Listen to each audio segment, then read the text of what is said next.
पुरंदर तालुक्यामध्ये सासवड परिसरामध्ये होत असलेल्या सभेला उपस्थित असणारे स्टेजवरचे सर्व पुरंदर तालुका, हवेली तालुका, इवन बारामती तालुका या परिसरातून आलेले माझे सगळे सन्माननीय पदाधिकारी, सर्व आजी माजी कार्यकर्ते, उपस्थित सर्व माझे प्रतिष्ठित नागरिक, बंधू भगिनी, पत्रकार मित्र आणि तरुण मित्रांनो, 2-3 दिवसापूर्वी मला प्रदीप गारटकरांनी सांगितलं की दादा आज संध्याकाळी आपण पुरंदरमध्ये सभा घेऊ आणि त्या सभेच्या निमित्तानं एवढ्या प्रचंड मोठ्या संख्येने आपण पुरंदर हवेली परिसरातले बांधव आला, भगिनी आला, त्याबद्दल मी आपल्या सगळ्यांचं मनापासून स्वागत करतो, आपल्याला मनापासून धन्यवाद देखील देतो। माझ्या आधीच्या अनेक वक्त्यांनी आपले विचार या ठिकाणी मांडले, जवळपास 7-8 वक्त्यांनी मांडले। उद्याच्याला कदाचित आपल्या भारत देशामध्ये आचारसंहिता लागण्याची शक्यता दाट आहे, कारण निवडणूक आयोगाने उद्याच्याला प्रेस ठेवली।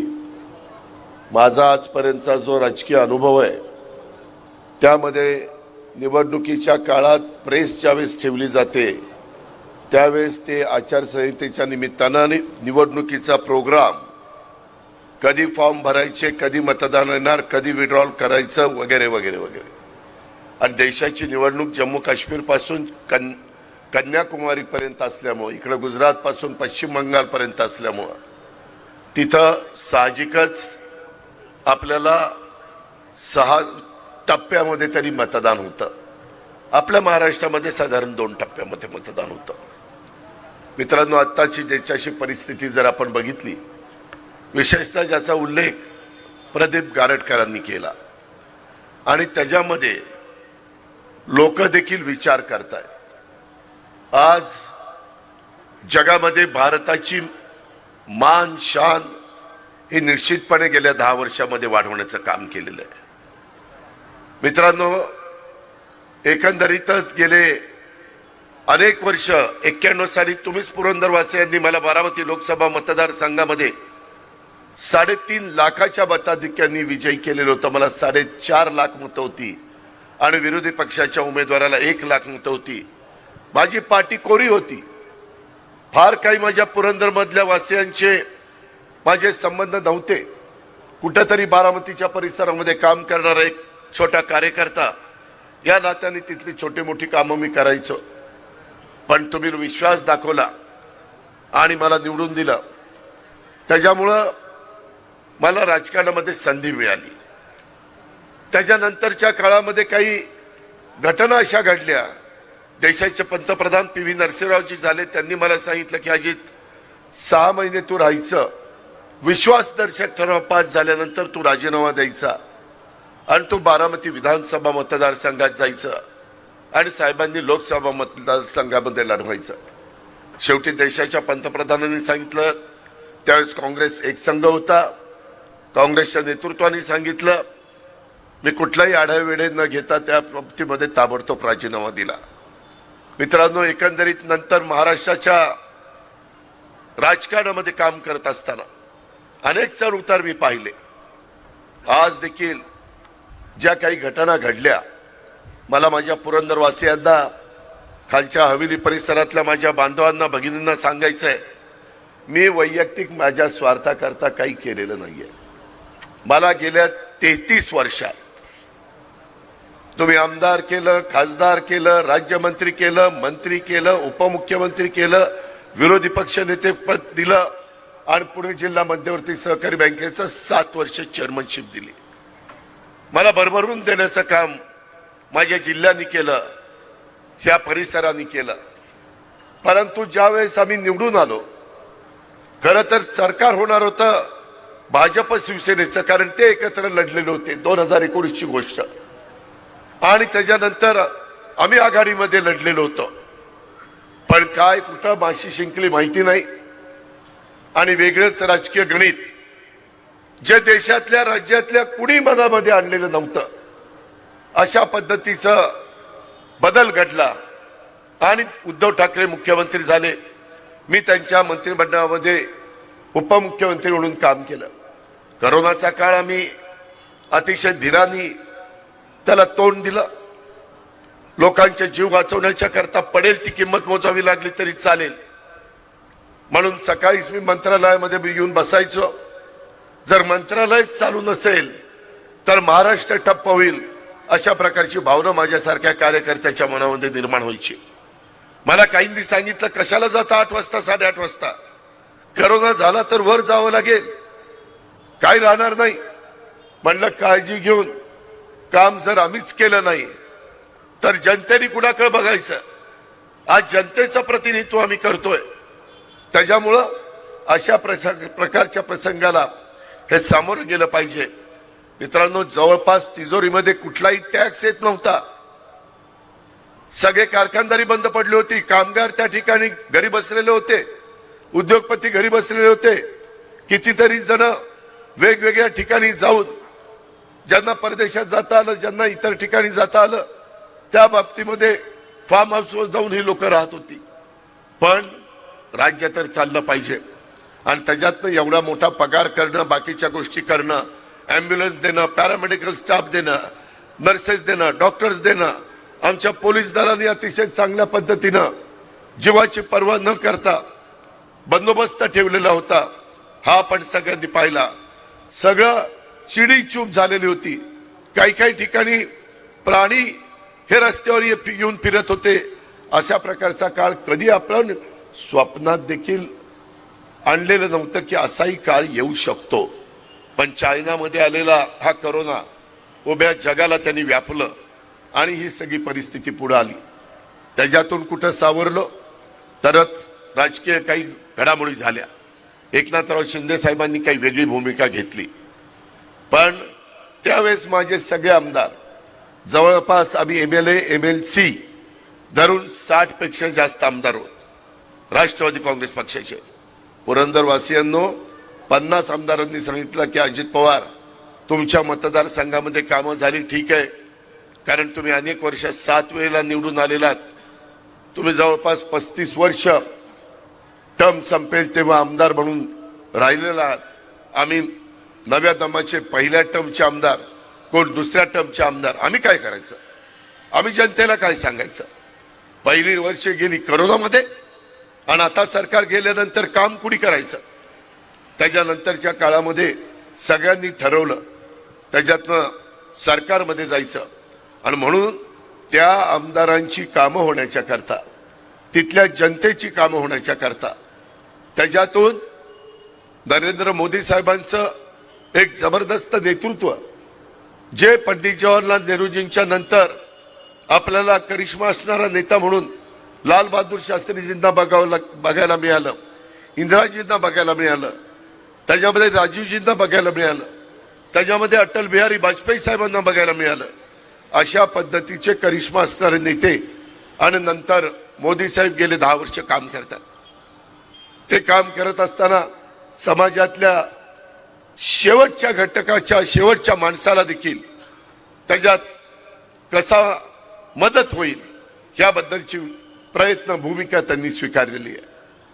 मित्रांनो, आज देखील परदेशात गेल्यानंतर दुतर्फा लोक कशी उभे असतात आणि त्यांचं स्वागत करतात हे आपण बघितलंय. 370चं कलम काढण्याचं धाडस हे मोदी साहेबांनी केलं.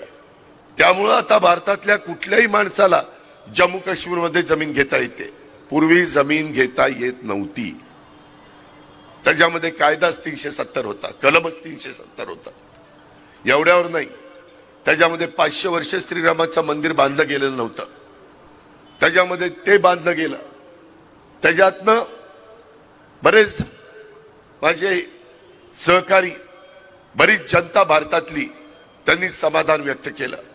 असे कितीतरी धाडसी निर्णय, मग पुलवामाचा असेल, इतर वेगवेगळ्या प्रकारे ज्यावेळेस पाकिस्ताननी चुकीच्या गोष्टी केल्यानंतर पाकिस्तानवर देखील हल्ला करण्याच्या करता मागं पुढे त्यांनी पाहिलं नाही.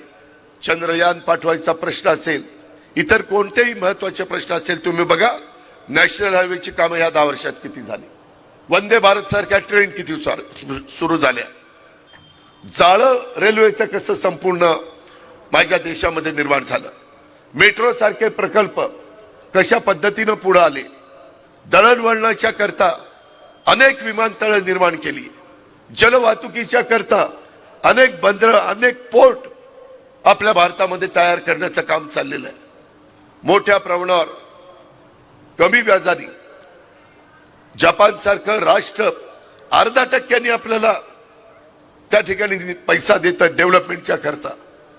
अशा प्रकारे हजारो कोटी रुपयाची कामं ही सातत्याने आपल्या भारतामध्ये चाललेली आहे. विजन असणारा नेता असला तर देश पुढे जातो, तर देशाची प्रगती होते. आज जगामध्ये आपण 5व्या क्रमांकावर अर्थव्यवस्थेच्या बाबतीमध्ये आहोत. त्यांना ते 3ऱ्या क्रमांकावर आणायचंय. हे बदल त्यांना करायचे. शेतकऱ्यांना देखील आता FRPचा दर त्यांनी वाढवून दिला.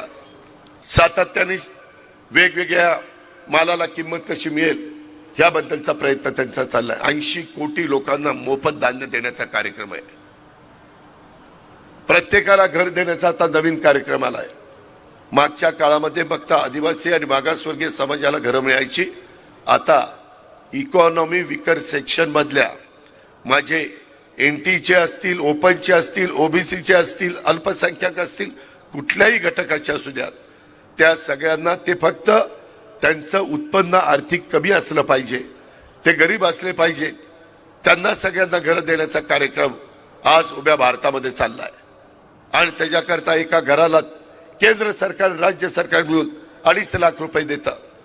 बाकीचे कामगार मंडळातनं काही निधी आपण घालतो. जर महानगरपालिका असेल तर महानगरपालिका काही निधी घालते. या पद्धतीनं घर बांधणीचा मोठा कार्यक्रम आपण हातामध्ये घेतलेला आहे. पाण्याच्या संदर्भातल्या स्कीम केंद्राने 50% निधी दिलाय. उभ्या भारतामध्ये प्रत्येकाच्या घरामध्ये नळाने पाणी देण्याच्या बद्दलचं धोरण आहे. आणि ते धोरण राबवण्याच्या करता त्यांनी उभ्या भारताला सांगितलं, प्रत्येक राज्यांना मी 50% निधी देतो, तुम्ही 50% निधी द्या. तुम्ही म्हणजे राज्य.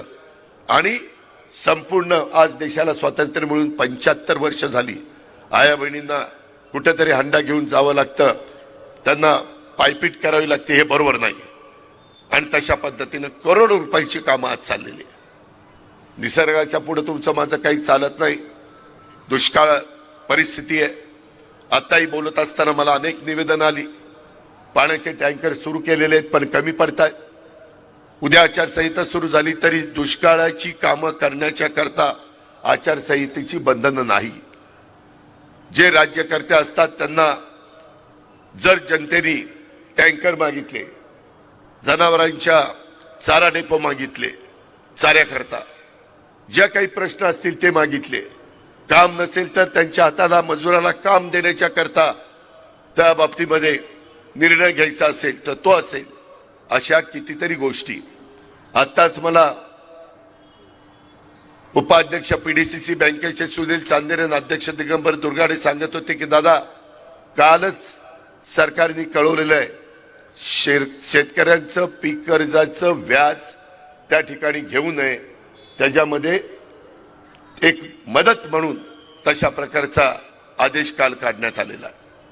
अशा कितीतरी गोष्टी मित्रांनो मी आपल्याला सांगू शकतो. कांद्याच्या बद्दलची परिस्थिती थोडी वेगळी आहे. कांद्याच्या बाबतीमध्ये मी देखील अलीकडे तुमच्या सगळ्यांच्यामुळं मला एकनाथराव शिंदेंना, देवेंद्र फडणवीस साहेबांना पंतप्रधानांच्या कार्यक्रमाला महाराष्ट्रामध्ये प्रोटोकॉल प्रमाणे हजर राहावं लागतं. आणि त्यावेळेस आम्ही काही चर्चा करत असतो किंवा त्यांचं वेलकम होत असताना काही चर्चा होते. ते जाताना देखील आपण निरोप देतो तेव्हा चर्चा होते. त्यामध्ये माझा कांदा उत्पादक शेतकरी पुणे जिल्ह्यामध्ये, माझ्या नाशिकमध्ये, वेगवेगळ्या भागामध्ये जिरायत भागातल्या लोकांना 2 पैसा मिळवून देणारा हे पीक आहे. त्यांनी मला सांगितलं की जरूर शेतकऱ्याला जसा उत्पादन खर्च आहे त्याच्यापेक्षा थोडंसं अधिक मिळालं पाहिजे, त्याला परवडलं पाहिजे, त्याचा प्रपंच चालला पाहिजे, त्याच्या मुलाबाळांना शिकता आलं पाहिजे. पण शेतकरी पिकवणारा कांदा उत्पादक 5%, कांदा खाणारा 95%, त्यालाही कांदा परवडला पाहिजे. म्हणून उत्पादक आणि ग्राहक यांचा समन्वय कसा साधायचा. मधल्या काळामध्ये भाव पडल्यानंतर ताबडतोब काही लाख क्विंटल कांदा परदेशामध्ये पाठवण्याच्या करता निर्णय त्या ठिकाणी झाले आणि आताच्याही काळामध्ये भाव व्यवस्थित शेतकऱ्याला परवडतील असे राहतील अशा प्रकारची पावलं उचलण्याच्या सूचना त्यांनी पियुष गोयल आणि संबंधितांना त्या ठिकाणी दिलेल्या आहेत. मित्रांनो, एकंदरीतच ऊसाचं देखील क्षेत्र माझ्या पुरंदरमध्ये वाढतंय. तुम्ही सगळ्यांनी मला संधी दिल्यानंतर जनाई उपसा सिंचन योजना, शिरसाई उपसा सिंचन योजना, पुरंदर उपसा सिंचन योजना, पुरंदरची तर पहिल्या टर्मला 99 ते 2000 यावेळेस मी कृष्णा खोऱ्याचा मंत्री होतो त्यावेळेस ती फाईल आज देखील माहितीच्या अधिकारात बघा. ती फाईल मी मागवली आणि त्याच्यामध्ये त्या खात्याचा मंत्री या नात्याने टर्नकी बेसिसवर सुरुवातीची 220 कोटी रुपयाची फाईलवर मी त्या ठिकाणी सही केली आणि पुरंदर उपसा सिंचन योजनेचं काम सुरू झालं. जरा डिले झाल्यामुळं टप्पा 1, 2, 3, 4, 5 त्याच्यामुळं थोडी नंतर कॉस्ट वाढली, पण पहिलं माझं सही हे 220 कोटीवर आहे. IVRCL नी काम केलं. मित्रांनो, त्यावेळेस नंतर त्याच कंपनीनं आपला हडपसर ते नीरा या रोडचं पण काम घेतलं, परंतु नंतर ती कंपनी अक्षरशः देशोधडीला लागली. आज ती कंपनी बंद पडली आणि त्याच्यामुळं त्या काळात ह्या रस्त्याचं काम झालं नाही. आता आपण पालखी मार्गाच्या निमित्तानं नरेंद्र मोदींच्या मदतीनं, गडकरी साहेबांच्या मदतीनं हे काम आता आपण हातामध्ये घेतलेलं.